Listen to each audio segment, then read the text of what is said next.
आप सभी को नमस्कार।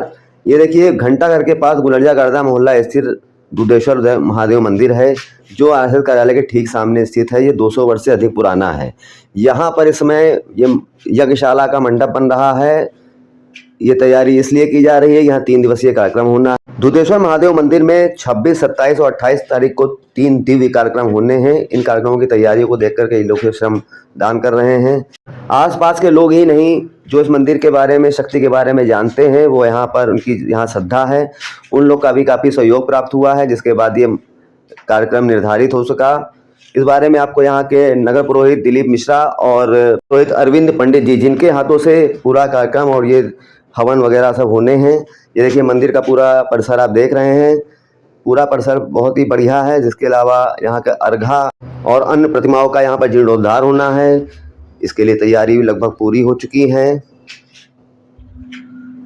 आइए सबसे पहले यहाँ के नगर पुरोहित दिलीप मिश्रा जी से जानकारी करते हैं। उसके बाद जानकारी करेंगे यहाँ के मुख्य पुजारी के तौर पर जजमान यहाँ के पुरोहित अरविंद जी, उनसे जानकारी करेंगे। आप सभी को नमस्कार। दोस्तों, आज हम बाराबंकी नगर के गुलरिया गर्दा मोहल्ला स्थित आरएसएस कार्यालय की बात करेंगे। आरएसएस कार्यालय का एड्रेस हर किसी को मालूम है। अगर उसके सामने पुराने लोग जो रहने वाले हैं शहर के, या यहाँ आते जाते जो रहे हैं, यहाँ पर एक दुधेश्वर महादेव का मंदिर है, करीब 200 वर्ष से अधिक पुराना है। मेरे साथ मौजूद हैं नगर पुरोहित दिलीप मिश्रा जी।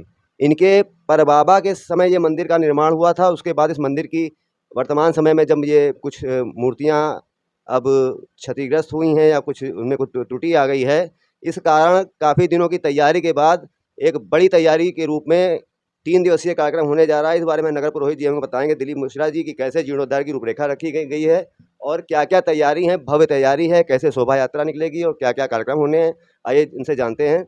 नमस्कार, स्वागत है आपका कथनी करनी पर। नगर पुरोहित जी, जो ये इसके बारे में ज़रा जानकारी दीजिए, पूरा बताइए कि श्रोताओं को कैसे क्या-क्या तैयारी है, क्या-क्या होना है।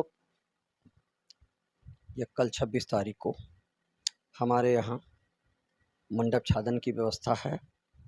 जो अष्टमी आज इसलिए मंडप छाया था क्योंकि कल मंगलवार पड़ेगा, इसलिए सोमवार की इसकी व्यवस्था की गई है। 26 तारीख को 26 तारीख को मंगलाचरण होगा, वेदी का निर्माण होगा और जलाधिवास होगा। जलाधिवास मतलब कैसे क्या? जलाधिवास मतलब भगवान को जल में प्रवाहित करके बैठाने की व्यवस्था की जाएगी। 11 दिवास होते हैं, जिनमें से कल जलाधिवास होगा और वेदी का निर्माण होगा।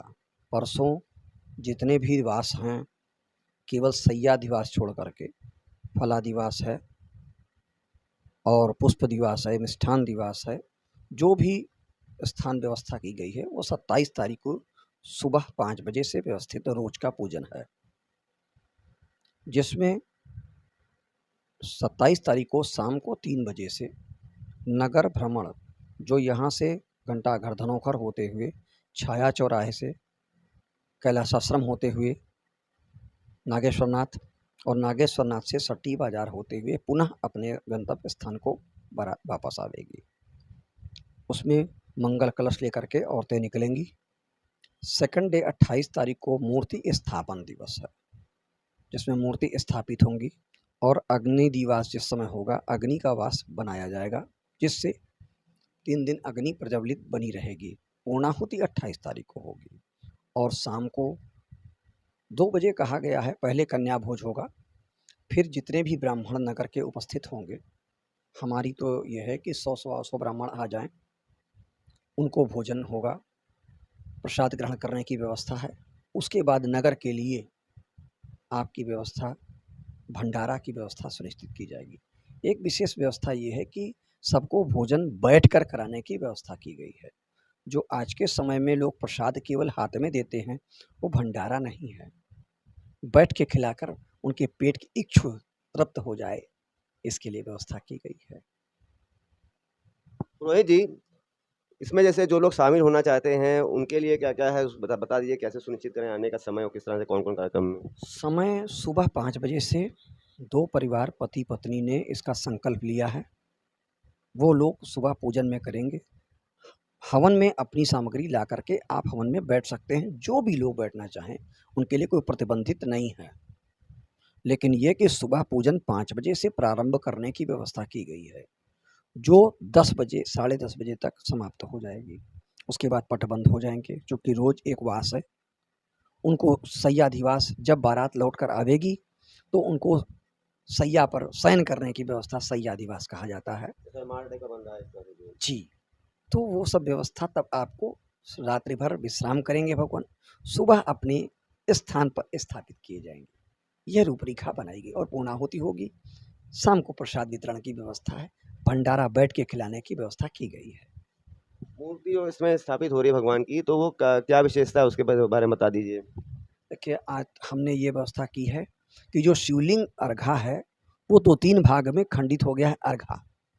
तो जो उसका लिंग है वो वही पुरातन काल का, उसी में लिंग स्थापित करने की व्यवस्था की गई। लिंग चेंज करने की व्यवस्था नहीं की गई है, जिससे वह प्रतिष्ठा आजीवन बनी रहे। जो 4-5 मूर्तियां जो खंडित हो गई हैं वो सब बनारस से व्यवस्थित की गई हैं और उनकी प्राण प्रतिष्ठा करा करके उन्हें स्थापित करने की व्यवस्था की गई है।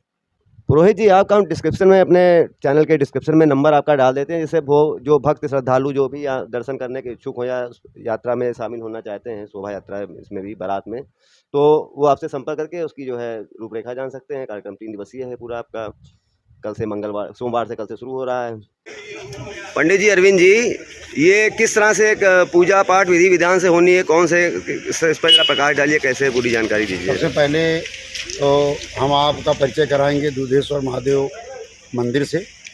ये 200 वर्ष पूर्व बाराबंकी नगर के प्रसिद्ध पंडित बाबूलाल जी के पूर्वजों के द्वारा स्थापित ये महादेव मंदिर है, जो कालांतर में आज स्थिति ये हो गई थी कि इनका विग्रह जो है, मूर्तियां जो हैं, जो स्थापित की गई थी, वो काफ़ी प्राचीन होने के कारण वो भंग हो गई।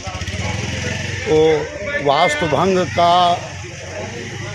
भंग हो जाने पर जो परिवर्तन का विधान है वेदोक्त अनुसार, उसी के अनुरूप यहाँ सबके सहयोग से ये पुनर्प्राण प्रतिष्ठा यज्ञ का आयोजन किया गया है, जिसमें तीर्थों से नवीन मूर्तियाँ लाई गई हैं और आज यज्ञ मंडप का निर्माण हो रहा है।